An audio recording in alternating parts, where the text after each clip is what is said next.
আসলে আমরা ইউনিক বাজার চলে যাচ্ছি সকাল গেছিলাম তারপর বাস রিজার্ভ হয়ে যায় আসলে মানুষ অত বেশি হয়েছিল এখন হওয়ার মতো না দর্শকে ফাইনাল তো ইউনিক বাজার সারপাড়া আর এই সারপাড়ারে আমরা প্রেজেন্ট করছি বাড়িদার বাগনার যারা আছেন সকালগুলো এখন আমরা আর এরাও যারা সহযোগিতা করছেন আর্থিকভাবে তারা ধন্যবাদ জানাই আমি জানছি উৎসর্গ গেছি বাগানাটা গেছি আমরা কামালি তারপরে নাজমুল আরও করে দেখলাম আমরা আমি নয়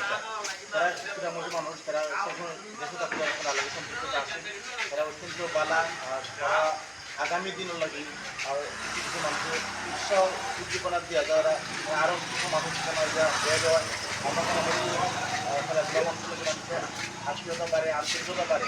আর একলগে মিল্লা যে কোনো জিনিস করলে উৎসাহ হয় আমরা আশা আছে আজকে চ্যাম্পিয়ন হইতাম ব্যাটলাক আমরা এগুলো হারিয়ে গেছি দেখুন তারা জয় পরাজয় অবশ্যই থাকবো আর খেলাতে অংশগ্রহণ আমরা করছি আগামীতে আরও করতাম আর যারা প্রবাস থেকে আমরা সাহায্য সহযোগিতা করেন আগামীতে তারা আরও বেশি করে করতাম যাতে করে আমরা এরকম যে কোনো জায়গায় টুর্নামেন্ট করতে পারি টুর্নামেন্ট সফল হইতে পারি ইনশাআল্লাহ।